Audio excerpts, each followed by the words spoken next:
Amanda Teresa Stavik atau dikenal dengan nama Mandy Stavik lahir pada 16 April 1971.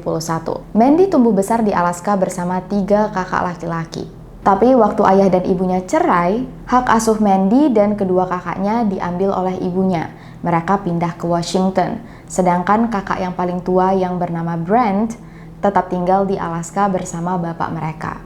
Sayangnya, waktu Mandy berusia 4 tahun, Brent meninggal dunia karena ditembak dan sampai sekarang kasus kakaknya masih belum terungkap. Rumah baru Mandy dan kedua kakaknya serta ibunya terletak di kota Acme, kota kecil yang ada di bagian Washington. Penduduknya sedikit dan juga hampir setiap orang kenal satu sama lain. Tetangga sama tetangga saling sapa, anaknya tetangga satu sekolah dengan anaknya tetangga, gitu-gitulah. Pokoknya mereka tuh udah saling kenal satu sama lain. Dan tingkat kejahatan di kota ini juga rendah. Saking rendahnya, orang-orang di sini jarang banget ngunci rumah. Bahkan kalau misalnya ninggalin mobil atau motor, kuncinya masih kecantol di mesin, nggak takut dicuri. Kehidupan Mandy di Acme bisa dibilang bahagia. Meskipun ibu bapaknya sudah cerai, kakak tertuanya meninggal dunia, Mandy masih mencari kebahagiaan di dunia dengan cara-cara yang positif. Dia ikut cheerleader, jadi atlet lari, atlet renang. Pokoknya semua yang berhubungan dengan olahraga, Mandy jago banget. Mandy juga punya paras yang cantik. Di sekolah, dia cukup populer. Dan seperti kebanyakan remaja lain, Mandy juga sudah punya pacar yang bernama Rick Zander. Mereka teman dari satu SMA. Mereka sudah pacaran dari SMA sampai lulus dan di tahun 1989, Mandy resmi menjadi murid baru di Central Washington University. Selama kuliah, Mandy tinggal di dorm. Tapi berhubung waktu itu lagi Thanksgiving, Mandy pulang ke rumahnya, liburan. Di tanggal 23 November, Mandy dan sekeluarga masih merayakan makan malam khusus Thanksgiving bersama keluarga yang lain. Dan besok paginya, di tanggal 24 November, saat hampir semua orang males-malesan, tidur-tiduran. Sorry, ada bunyi mobil lewat. Si Mandy nggak mau males-malesan. Jam 2 siang, dia justru mau lari. Mau olahraga, biar fit, abis semalam makan banyak. Biasanya nih, kalau Mandy lari, dia selalu ditemenin oleh ibunya, sekalian juga ikut olahraga. Kalau Mandy lari, ibunya pakai sepeda. Cuman hari itu, ibunya lagi nggak bisa ikut. Jadi si Mandy pergi lari bawa anjing mereka, German Shepherd yang bernama Kyra. Jalur Mandy lari setiap hari selalu sama. Dari rumah mereka ke jalan di sekitar situ menuju Nooksack River atau Sungai Nooksack. Kalau sudah keliling sekali, balik lagi ke rumah. Waktu itu Mandy pergi sekitar jam 2 siang dan sekitar jam setengah 3 siang, 30 menit kemudian, ada kurir yang lewat.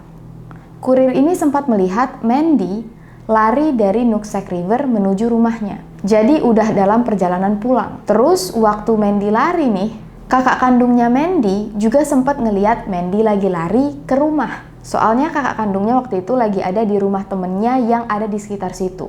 Jadi, waktu Mandy nggak kunjung pulang ke rumah, kakaknya bingung. Dia jelas-jelas ngeliat Mandy tadi lari menuju rumah, mau pulang. Dan yang lebih bikin khawatir, anjing mereka Kyra tiba-tiba pulang sendirian, tanpa Mandy. Otomatis, ibunya Mandy langsung khawatir. Dia langsung nelpon Rick, nelpon teman-teman yang lain, tapi nggak ada satupun dari mereka yang tahu Mandy di mana. Ibunya langsung ngasih tahu ke seluruh orang Mandy hilang. Jadi teman-temannya Mandy, pacarnya, terus juga polisi sekitar langsung keluar rumah untuk nyari Mandy di mana. Kan kota mereka kecil, nggak mungkin nggak ada yang ngeliat. Di pencarian hari pertama, polisi sempat menemukan ada celana olahraga warna hijau yang terkapar di semak-semak dan dalam keadaan bolong. Waktu itu, ibunya Mandy inget memang Mandy keluar pakai celana warna hijau, tapi kayaknya bukan celana itu. Dan di dalam hati, ibunya masih berharap Mandy sebenarnya ada di suatu tempat, cuman gak bisa pulang, entah karena terluka atau memang ketemu temen atau gimana. Pokoknya ibunya mikir Mandy gak mungkin kenapa-kenapa. Tapi sayangnya, di pencarian hari ketiga, salah satu detektif berinisiatif melakukan pencarian di Sungai Nooksack. Karena ini salah satu wilayah di mana Mandy sering jogging. Sebenarnya banyak yang skeptik. Sungai ini tuh nggak dalam, cuman setinggi lutut. Nggak mungkin Mandy kenapa-kenapa di situ. Apalagi Mandy atlet renang. Dan memang nggak ada yang berenang juga di dalam sungai ini. Tapi sang detektif ngerasa nggak ada salahnya untuk mencari. Dan bener aja, dari dalam sungai ini jenazah Mandy ditemukan. Mandy sudah dalam keadaan tanpa busana, kecuali kaos kaki dan sepatu. Pihak kepolisian langsung yakin Mandy menjadi korban pelecehan seksual. Mengingat Mandy adalah atlet lari, polisi cukup yakin kayaknya pelakunya mengejar Mandy menggunakan mobil. Soalnya kalau dikejar pakai kaki, kayaknya Mandy masih bisa kabur dan berteriak. Begitu jenazah Mandy dibawa ke rumah sakit untuk diautopsi, terkonfirmasi bahwa penyebab kematian karena tenggelam. Tim forensik juga menemukan ada bekas pukulan yang sangat kuat di bagian kepala yang bisa jadi membuat Mandy tidak sadarkan diri. Jadi polisi menyimpulkan bahwa kayaknya waktu Mandy di jalan pulang sambil lari, ada orang tak dikenal yang membuntuti dari belakang menggunakan mobil. Pas Mandy lengah, Mandy langsung ditarik masuk ke dalam mobil, dibawa ke sungai ini atau hutan di sekitar. Terus Mandy diperkaos, lalu dipukul kepalanya dengan kuat sampai pingsan, barulah akhirnya ditenggelamkan ke dalam sungai. Di tahun 1989, teknologi DNA masih sangat baru, belum diketahui oleh banyak orang. Tapi untungnya, salah satu detektif yang menangani kasus ini baru aja selesai menerima training dari FBI soal DNA. Jadi dia cukup yakin, nggak ada salahnya untuk mencoba mengumpulkan DNA yang ada di tubuh Mandy. Dilakukanlah swab, terutama di bagian intim Mandy. Dan dari situ, polisi menemukan DNA seorang pria tak dikenal. DNA ini dikirimkan ke FBI untuk diselidiki apakah ada yang cocok dengan database. Tapi rupanya DNA orang tak dikenal ini belum terdaftar di database FBI. Yang berarti bisa jadi pelakunya bukan narapidana. Bisa jadi penjahat yang belum ditangkap atau orang yang baru pertama kali berbuat jahat. Dan gue ingatkan lagi, di tahun 1989 DNA masih belum diketahui oleh banyak orang. Jadi wajar belum ada orang atau identitas yang cocok dengan DNA ini. Selama 20 tahun, kasus Mandy menemui jalan buntu. Belum ditutup, tapi polisi benar-benar nggak punya petunjuk sama sekali. Satu-satunya petunjuk yang mereka punya itu dari kurir yang sempat ngeliat Mandy lari ke arah rumah. Ingat kan? Nah, kurir ini bilang dia sempat ngeliat di belakang Mandy memang ada truk berisikan 2 laki-laki. Sketsa wajah salah satu pria dibuat oleh polisi dan disebarkan, tapi tetap aja gak ada yang mengenali laki-laki ini. Dan kayaknya polisi juga gak terlalu yakin sketsa ini tuh bener.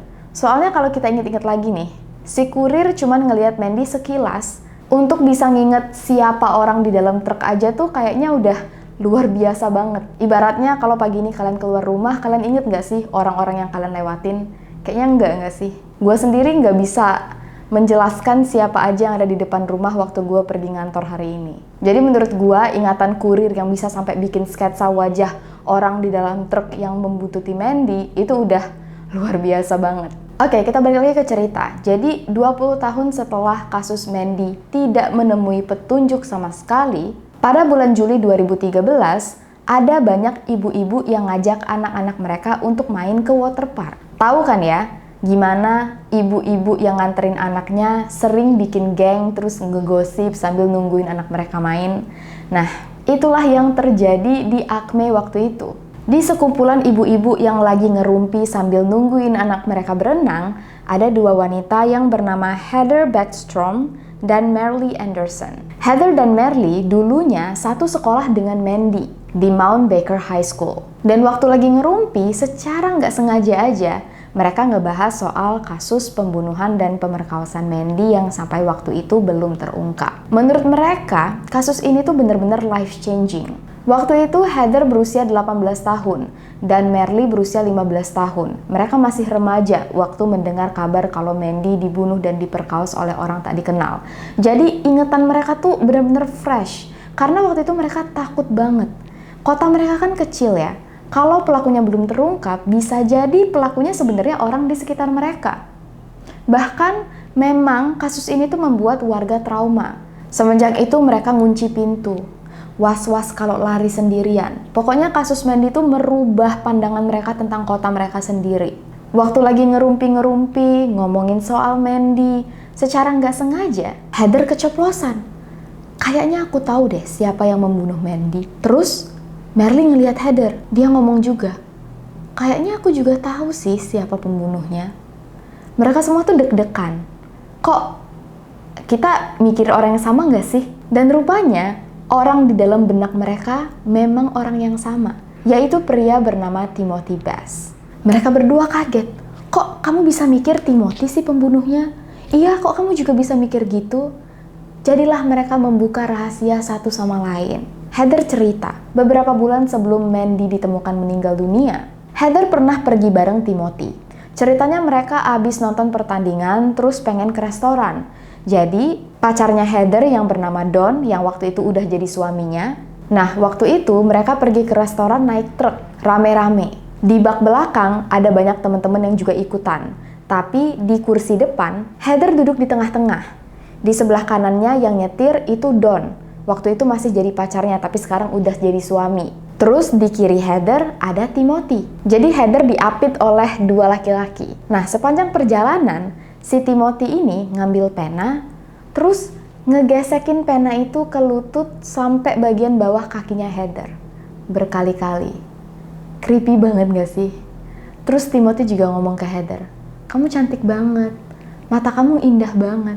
Sambil,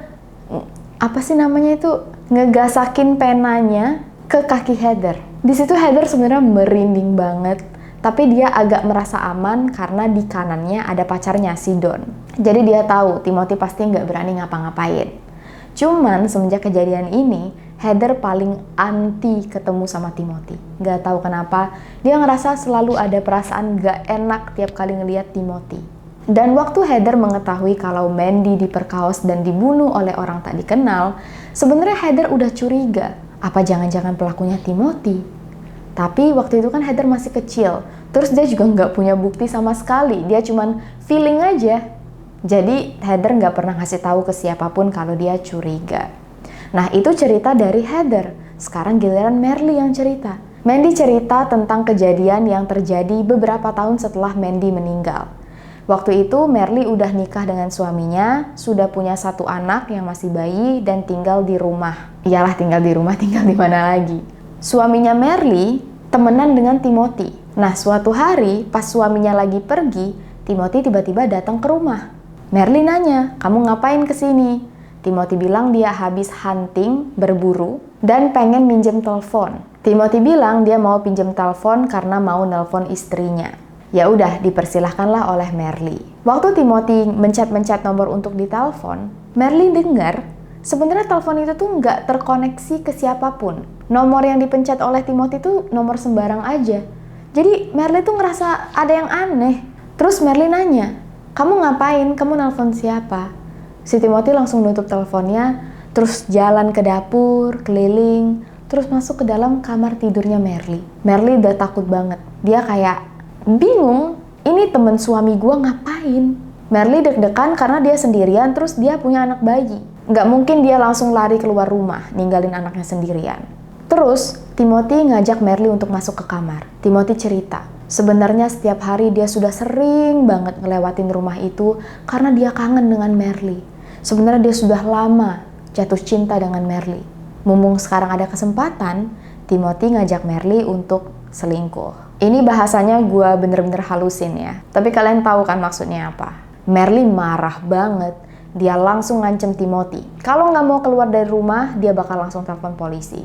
Merly lupa secara detailnya tuh gimana, tapi untungnya Timothy beneran takut dan keluar dari rumah. Semenjak kejadian ini, Merly nggak ngebolehin lagi suaminya untuk main dengan Timothy atau bawa Timothy ke rumah. Dia bener-bener takut. Dan nggak tahu kenapa, setelah Merly ingat-ingat lagi, kayaknya Timothy ini patut dicurigai atas kasus kematian Mandy. Di tahun 1989, waktu Mandy meninggal, itu kan Mandy usianya 18 tahun. Timothy waktu itu 22 tahun. Dan rumah Timothy itu bener-bener tetanggaan banget dengan Mandy, cuman beda berapa rumah. Setiap hari Mandy lari, itu ngelewatin rumahnya Timothy. Jadi mereka mikir-mikir lagi, kayaknya nih, bisa jadi Timothy memang pelakunya. Pulang dari water park, mereka langsung menghubungi salah satu alumni SMA mereka yang udah jadi polisi.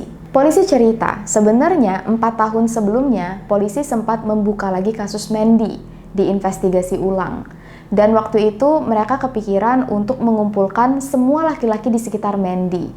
Siapa aja yang tinggal di situ, dapatlah 30 nama. Nah, 30 laki-laki ini mereka mintain sampel air liur, biar bisa mendeteksi DNA, yang kemudian dicocokkan dengan DNA yang ditemukan oleh polisi di dalam bagian intimnya Mandy. Tapi 30 orang ini juga nggak cocok. Nah, waktu dilihat lagi nih, nama Timothy Bass nggak masuk ke dalam orang-orang yang sudah mereka cek. Polisi sendiri sampai bingung, kok bisa ya Timothy nggak didata? Padahal rumah Timothy benar-benar di sekitar situ. Jadilah polisi mendatangi rumah Timothy. Rupanya, 6 bulan setelah Mandy meninggal, Timothy menikah dengan wanita bernama Gina dan pindah ke kota lain. Jadi agak wajar kalau nama Timothy tidak terdeteksi. Waktu polisi mendatangi rumah Timothy, polisi langsung nanya, "Kamu ingat nggak dengan Mandy Stavik?" Dijawablah oleh Timothy, "Siapa Mandy Stavik? Aku nggak kenal tuh."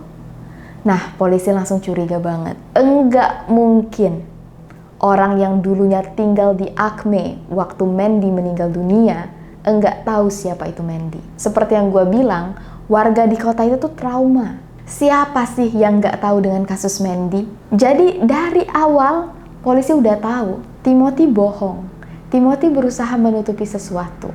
Cuman waktu itu, waktu ditanya-tanyain oleh polisi, Gina, istrinya Timothy, membela suaminya. Gina bilang waktu Mandy meninggal, itu di hari itu dia inget banget. Dia lagi bareng Timothy. Jadi nggak mungkin Timothy ada sangkut pautnya dengan kasus itu. Meskipun Timothy sekarang ada alibi, nggak tahu kenapa polisi ngerasa ada yang aneh aja. Pertama, Timothy udah bohong. Apa salahnya mencoba untuk mencocokkan apakah DNA Timothy cocok dengan DNA pelaku? Pas dimintain DNA, Timothy nggak mau. Makin penasaran lah polisi tadi. Berhubung Timothy nggak mau memberikan DNA-nya secara sukarela, pihak kepolisian berinisiatif untuk mencari sendiri. Waktu itu Timothy bekerja sebagai kurir di salah satu bakery. Waktu polisi mendatangi manajer bakery, nanya boleh nggak mereka mencoba untuk mengambil DNA atau sampel dari mobil truk yang biasa dikendarai oleh Timothy setiap hari, manajernya nggak ngasih. Menurut manajernya, mereka harus minta izin ke HR. Dan waktu polisi ngomong ke HR, mereka minta surat resmi. Sedangkan waktu itu, para polisi ini bekerja tanpa surat. Bener-bener karena mereka mau mengungkap kasus ini. Dan mereka nggak punya bukti yang konkret untuk membuat surat secara resmi. Belum ada buktinya. Jadi polisi-polisi yang bekerja ekstra ini menemui jalan buntu. Berharap kalau aja suatu hari ada bukti yang mengarah ke Timothy yang bisa membuat mereka secara resmi memaksa Timothy untuk memberikan sampel DNA. Beberapa tahun kemudian, manajer toko ini pergi ngumpul dengan teman-temannya di bar. Nah, seperti kata gua tadi ya, kasus meninggalnya Mandy ini emang sudah jadi buah bibir orang sekitar. Pas manajernya lagi cerita-cerita, ada satu yang ngomongin soal kasus Mandy. Nah, nggak tahu kenapa, si manajer langsung inget. Jangan-jangan kemarin polisi datang ke bakery aku untuk menyelidiki kasus Mandy. Si manajer kepikiran terus, dan emang udah takdir Tuhan, nggak lama kemudian, lagi-lagi pihak kepolisian datang. Kali ini polisi sebenarnya bukan untuk meminta DNA, tapi untuk meminta rute jalur kurir Timothy bekerja setiap hari. Terus si manajer langsung nanya, "Pak polisi, kalian sebenarnya menyelidiki kasus Mandy ya?" Polisinya langsung kaget. Kok bisa tahu nih? Padahal dirahasiakan. Jadi polisinya ngaku. Dan si manajer langsung secara sukarela bilang, "Kalau kalian mau, aku bakal sediain apapun supaya kalian bisa mendapatkan DNA Timothy." Tapi secara hukum, pihak kepolisian nggak boleh nyuruh warga sipil mengambil bukti yang mengarah ke DNA. Cuman, kalau warga sipilnya memang secara sukarela memberikan barang bukti untuk diinvestigasi oleh polisi, boleh. Jadi pihak polisinya bilang, kita nggak boleh nyuruh ibu. Tapi kalau ibu mau menyerahkan barang bukti, sangat-sangat boleh. Untungnya si manajer ini baik hati. Dia pengen banget kasus Mandy juga terungkap. Selama berhari-hari, manajer ini ngawasin Timothy. Dan dia baru sadar, Timothy ini selalu bawa sampah pulang ke rumah. Gak masuk akal banget kan? Jadi usahanya ini gak mudah. Si manajer setiap hari berharap, kapan ya Timothy ini lupa, entah ninggalin rokok, atau cangkir, atau apa. Tapi dia yakin, suatu hari pasti Timothy ada kelupaan sesuatu. Dan hari itu akhirnya datang 3 bulan kemudian. Si manajer ngeliat Timothy bawa kaleng Coca-Cola. Kaleng ini dibuka, terus Timothy ngambil cangkir plastik. Dia tuang, terus dia minum dari cangkir ini. Dan gak tahu kenapa, si Timothy ini mungkin lupa. Setelah minum, cangkir ini dibuang Timothy ke kotak sampah. Begitu Timothy pergi, si manajer langsung cepet-cepet gali kotak sampah itu. Dia ambil cangkirnya, dia ambil juga kaleng Coca-Colanya untuk sidik jari, terus langsung dia simpen. Begitu pulang kerja, langsung dia kasih ke polisi. Bukti ini kemudian dikirim lagi untuk tes DNA. Dan hasilnya cocok. DNA yang ditemukan polisi di dalam tubuh Mandy di tahun 1989 memang DNA Timothy. Dengan bukti ini, polisi bisa mengeluarkan surat resmi penangkapan dan Timothy ditahan di penjara. Waktu diinterogasi, Timothy tahu dia nggak punya alasan untuk mengelak. DNA-nya sudah terekam, buktinya sudah terlalu kuat. Jadi Timothy bilang, "Oke, sebenarnya aku tahu siapa Mandy. Waktu itu aku dan Mandy itu ada hubungan gelap. Kita emang sering main. Tapi aku nggak ada sama sekali hubungan dengan pembunuhan. Jadi wajar DNA aku ada di dalam tubuh Mandy. Cuman ya bukan aku pelakunya." Gara-gara kesaksian ini, polisi harus melakukan interview lagi. Penyelidikan lebih lanjut. Apakah memang iya Mandy dan tim pernah punya hubungan khusus? Menurut orang sekitar yang kembali diinterogasi dan dijadiin saksi, mereka sama sekali nggak pernah ngelihat Mandy dan Timothy bareng. Polisi juga melacak apakah memang ada hubungan telepon antara rumah Mandy dengan rumah Tim. Tapi nggak ada interaksi yang aneh. Jadi menurut polisi, nggak ada buktinya kalau Mandy dan Timothy memang dulunya pernah menjalin hubungan. Cuman kayaknya keterangan ini cukup memberatkan pihak kepolisian. Karena di persidangan, meskipun Timothy dinyatakan bersalah atas pembunuhan Mandy, Timothy tidak bisa dihukum seumur hidup. Dia hanya mendekam di penjara selama 30 tahun. Dan sampai detik ini, Timothy bilang dia tidak bersalah. Tapi secara resmi, kasus Mandy sudah ditutup dan dinyatakan solve. Gimana pendapat kalian, guys? Jangan lupa tulis di kolom komentar bawah, dan kalau suka dengan video ini jangan lupa untuk klik like, subscribe, nyalain loncengnya, share ke teman-teman kalian, dan follow Instagram kita di sini dan TikTok gue di sini. I'll see you guys in the next video, and thank you so much for all your support. Please, please, please, please stay safe, take care, and stay alive.